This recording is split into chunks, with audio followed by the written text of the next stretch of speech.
And in Your America Tonight, now town halls have become opportunities for Americans all across the country to vent their frustrations with the Democrats' health care agenda. And Washington Congressman Brian Baird's town hall event was no exception, where a former member of the U.S. Marine Corps took the congressman to task. Let's take a look. Like you, I did swear an oath to defend my Constitution against all enemies, foreign and domestic. Yeah.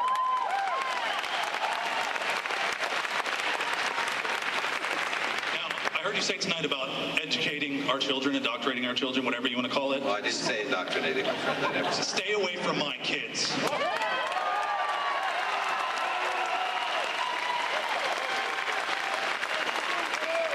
also heard you say that you're going to let us keep our health insurance. Well, thank you. It's not your right to decide whether or not I keep my current plan or not. That's my decision. What I want to know is, as a Marine, as a disabled veteran that served this country, I have kept my oath. Do you ever intend to keep yours? Yes, And joining me now is the man at the center of that showdown, former Marine Corporal David Hedrick is with us. David, thanks for being with us. You're a disabled vet. You got injured, and you were serving with the Marines for, what, 3.5, 4 years? That's correct. And so you went to this town hall. Tell us why. And it was amazing, the reaction. What were your thoughts about what happened and what was unfolding? Well, I went to the town hall because I was, I'm kind of the healthcare thing is huge, and I think that's the straw that broke the camel's back. But I think this is bigger than just the healthcare thing. I think it's a battle between we're trying to decide what role does government have in our lives. Where does government stop? And we have a constitution, and that constitution is a contract. It's a contract between the states, the citizens, and the federal government. And the federal government has decided to break that contract. Now, you're not part of any organized group. You're not part of a mob. You're obviously passionate, and obviously you had the crowd with you. But I read that one of the main reasons you wanted to be there is because Congressman Baird had used the term brown shirts to describe people showing up at the town halls. You confronted him on that. What happened? I did confront him on that, and I don't think it's acceptable language that he's, comparing us to Nazis. And it's Pelosi did this, he did this. Now he's compared us to McVeigh and talked about bombings there. And basically, I called him on it. I said, you know what? If you want to call us Nazis, let's look at the Nazi doctrine. Let's look at National Socialism. And what is National Socialism? Since you let the cat out of the bag, we'll talk about it. National Socialism is very much what we see today in this administration. It's a policy almost line for line. It's the same economic policy. It's the same political policy. And so if they want to talk about Nazis, then they better be careful about that conversation, because they might find that the swastika is on their own arm. All right. Now, when you went there, and obviously you had the crowd behind you, and the congressman seemed uneasy, he didn't really give a full apology for that statement.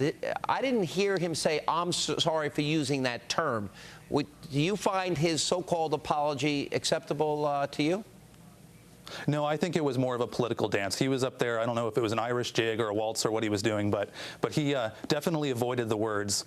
He didn't want to say what he said. He didn't want to admit to saying it. And as my representative, you should at least be able to stand up there, admit what you said, and if you actually believe that you did something wrong, own up to it. Admit it to us. You work for us. We don't work for you. Boy, we seem to forget that term, public servants, and I think your monologue there is a great reminder of that.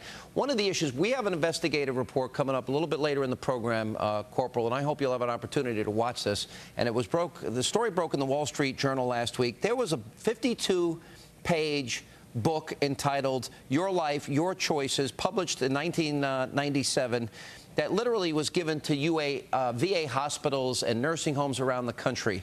And George Bush, when he found out about it, they canceled the book. Barack Obama has brought it back. And among other things, and we'll go into some detail and specificity as the program unfolds, they raise questions about, well, how are you going to feel if you view yourself as a financial burden to your family and things like that.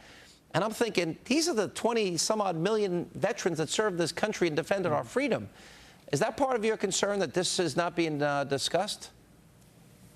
Yeah, and I don't think, obviously this is something that they're going to try to bury, and they're going to try to spin away like they always do. But it's not acceptable, and this is something that it never should have happened. It shouldn't have happened in the first place. To say that our veterans, our men and women that have served this country, risked their lives in many cases to serve this country, that we're going to place a dollar value on their life, it's disgusting.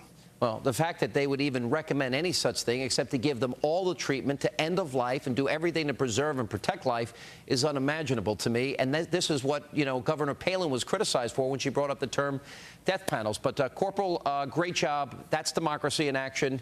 You certainly have earned your right as a disabled vet to say whatever you want. And we appreciate you being here. Thank you. Thank you, sir. Now, that investigation into that book, we're going to have a special